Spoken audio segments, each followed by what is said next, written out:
தனுசு ராசி நேயர்கள் பாதி ஜாதகம் உங்களுக்கே தெரியும். 4ஆம் இடத்துல சனி வராரு சார், 3ஆம் இடத்துல ராகு இருக்கிறாரு, இதெல்லாம் நீங்கள் கரெக்டாக தான் சொல்லுவீங்க. இந்த 7ஆம் இடத்துல இருந்து உங்களுக்கு குரு பார்க்க போகிறார். ஆகவே வருமானங்கள் கூடும். உங்களுடைய தராத்தரம் என்றைக்குமே குறையாது. உங்கள் வாக்கு சாதுரியம் ரொம்ப நல்லா இருக்கும். பழைய கடன்கள் தீரும், கணவன் மனைவி ஒற்றுமை தீரும், உடல் ஆரோக்கியம் வரும். தாயோட உடல்நிலையில் கொஞ்சம் அக்கறை செலுத்தணும். புதிய முயற்சிகள் உங்களுக்கு பலன் கொடுக்கும். வெளிநாடோ வெளி மாநிலமோ வெளி ஊரோ போகணுன்னா போகலாம். விசா கிடைக்கும், வெளிநாட்டிலே போய் செட்டில் ஆகலாம். இது வரைக்கும் இருந்து வந்த சொத்து பிரச்சனைகள் தீரும். இந்த காலகட்டத்தில் உங்களுக்கு உங்களது சேமிப்பு சேரும்.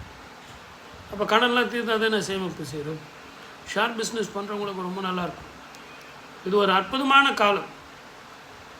இந்த 4ஆம் இடத்துல உங்களுக்கு 5 கிரகங்கள் இருக்குது. ஆகவே பயணத்தில் மிக கவனமாக இருக்கணும். நான் வண்டி ஓட்டுறேன் சார், இரவில் போகிறேன், தனியாக போகிறேன், சர்க்கஸ் பண்ணுறேன், அதெல்லாம் வேண்டாம்.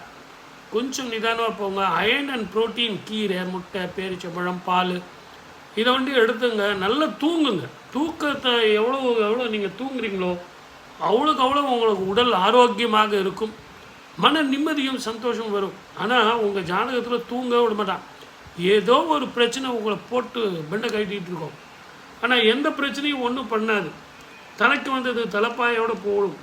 உங்கள் ஜாதகத்தில் உங்களுக்கு அந்த குரு பார்வை இருக்கிறதுனாலையும் 3ஆம் இடத்துல ராகு இருக்கிறதுனாலையும் உங்களுக்கு சொன்னால் ரொம்ப ஆச்சரியமாக இருக்கும்.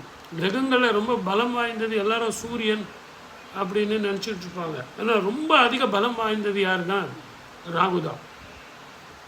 இத்தனைக்கும் சாயா கிரகம். இந்த சாயா கிரகத்தினுடைய பலம் மாதிரி வேறு யாருமே கிடையாது. அவன் 3ஆம் இடத்துல இருக்கிறதுனால உங்களுடைய பராக்கிரமம் அதிகரிக்கும்.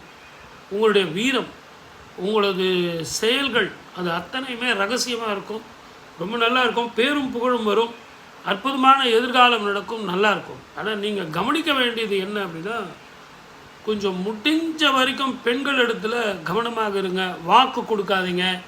யாருக்காவது வாக்கு கொடுத்தீங்கன்னா அதை ஒழுங்காக செயல்படுத்துறதுக்கு கரெக்டாக இருங்க.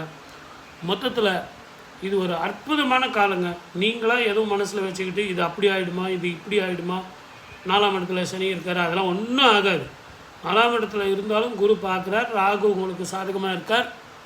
அற்புதமான பலனை கொடுக்கும். கோபத்தை கொஞ்சம் கம்மி பண்ணிங்க. ஓகே, இப்போ கொஞ்சம் சப்ஸ்கிரைப் பண்ணுறீங்களா? ஏன்னா எல்லோரும் பார்க்குறீங்க, அந்த சப்ஸ்கிரைப் பண்ணுறதுக்கு யோசிக்கிறீங்க. என்னன்னு தெரியல. சப்ஸ்கிரைப் பண்ணுங்கள், ஷேர் பண்ணுங்கள், கமெண்ட் பண்ணுங்கள். மீண்டும் அடுத்த